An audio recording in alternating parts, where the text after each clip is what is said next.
श्री शिवाय नमस्तेभ्यम दोस्तों। भगवान शिव जी आपकी हर मनोकामना पूरी करें, इसी कामना के साथ आज का वीडियो हम शुरू करेंगे।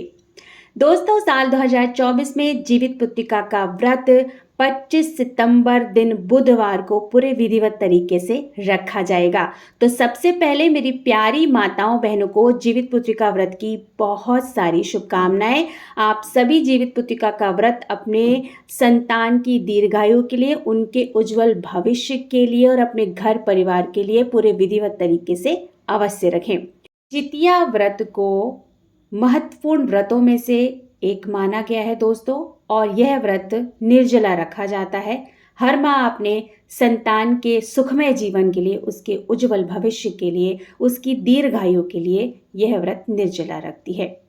दोस्तों, आज इस वीडियो में आपको संपूर्ण जानकारी देने वाले हैं कि पीरियड की अवस्था में व्रत रखें या नहीं रखें, पूजा कैसे करें, घर में अकेले हैं तो पूजा कैसे करें, क्या पति से पूजा करवा सकते हैं या नहीं करवा सकते।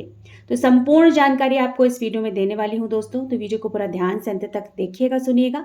वीडियो पसंद आ जाए तो वीडियो को छोटा सा एक लाइक कर दीजिएगा और अपने ही चैनल को जोर से सब्सक्राइब कर दीजिएगा। देखिए दोस्तों, मेरी ऐसी बहुत सी माताएं बहनें होंगी जिनकी पीरियड की जो डेट होगी वो जितिया व्रत के आसपास होगी, या फिर उनका पहला दूसरा तीसरा दिन होगा, या तो फिर व्रत वाले दिन ही उनको पीरियड आ जाता है। तो ऐसे में हमें संकोच होता है कि हम क्या करें, कैसे करें, क्योंकि हम इतने दिनों से तैयारी कर रहे होते हैं अच्छे से पूजा पाठ करने के लिए। अब इस अवस्था में जब स्त्री आ जाती है ना, तो उसको ना बहुत ही ज़्यादा संकोच लगता है, वो बहुत ही ज़्यादा विचार करने लगती है कि हम इतने दिन से इतनी तैयारी कर रहे थे, अब इस अवस्था में हम आ गए हैं, तो अब हम पूजा व्रत कैसे करेंगे, बाकी की सारी पूजा के जो है वो काम हम कैसे करेंगे, हमारी पूजा कैसे संपूर्ण होगी।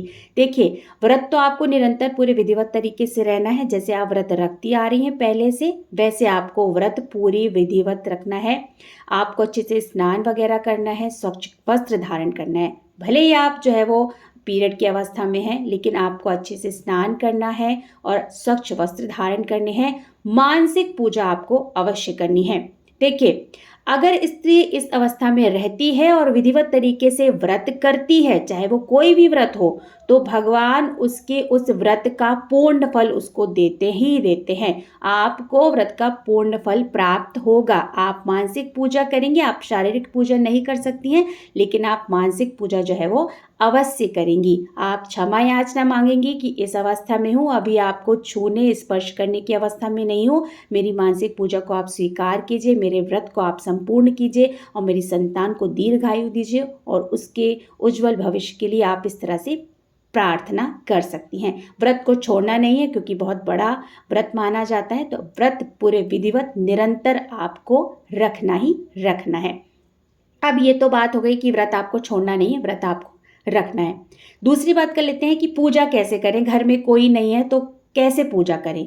देखिए, अगर आप संयुक्त परिवार में हैं तो कोई दिक्कत परेशानी की बात नहीं है। पूरी सामग्री आप जो है वो अपने घर परिवार के अन्य सदस्य से, जैसे देवरानी जेठानी सास कोई रहती हैं, तो आप पूजा के स्थान पर उस पूरी सामग्री को पुजवा सकते हैं। जितिया वगैरह जो है वो आप अच्छे से पुजवा सकते हैं और इस तरह से आप अपनी पूजा करवा सकते हैं। देखिए, मेरी ऐसी बहुत सी बहनें हैं जो विदेश में हैं, जो अपने घर परिवार से दूर हैं, वो अकेले ही व्रत करती हैं, अकेले ही पूजा करती हैं। तो इस अवस्था में वो पूजा व्रत कैसे करेंगी। तो देखिए, पतिदेव से आप पूजा करवा सकती हैं। पूजन की पूरी सामग्री जो भी आपके पास उस समय जो है, आप उसी सामग्री से अपने पति से जो है वो जितिया वगैरह पुजवा सकती हैं। जिस विधि विधान से आपके यहाँ पूजा होती है, आप उस विधि विधान से आप अपने पति से जो है वो पूजा करवा सकती हैं। व्रत आप रख लीजिएगा, लेकिन आप अपने पति से जो है वो पूजा करवा सकते हैं। देखिए, क्योंकि हम ये व्रत अपने संतान के लिए ही रह रहे हैं ना, तो संतान के लिए पति भी जो है वो पूजा वगैरह कर सकते हैं, जितिया वगैरह पूज सकते हैं। व्रत आप रह लीजिएगा और जो पूजा है वो पूरे विधि विधान से अपने पति के हाथों से करवा दीजिएगा। देखिए, इस अवस्था में है तो इसको बहुत ज़्यादा आप अपने ऊपर इस चीज़ का लोड मत लीजिएगा, क्योंकि देखिए हम स्त्रियों को इस अवस्था से हर माह गुज़रना ही पड़ता है। तो बहुत ज़्यादा लोड नहीं लीजिएगा, क्योंकि निर्जल व्रत रहता है। आप मानसिक पूजा अर्चना कीजिएगा, पति से पूरी सामग्री पुजवा दीजिएगा, पति के हाथों के द्वारा जो है वो आप अपनी पूजा विधि-विधान से करवा लीजिएगा और आप पूजा के स्थान से दूर बैठकर जीवित पुत्र का व्रत की कथा अवश्य सुनिएगा। कथा सुने बिना पूजा का पूर्ण फल प्राप्त नहीं होता है, इसलिए आप अपने पति से कहिएगा कि वो आपको जीवित पुत्र का व्रत की कथा अवश्य सुनाएं। आप दूर बैठकर मानसिक पूजा करिएगा और आप जो है वो कथा अवश्य सुनिएगा।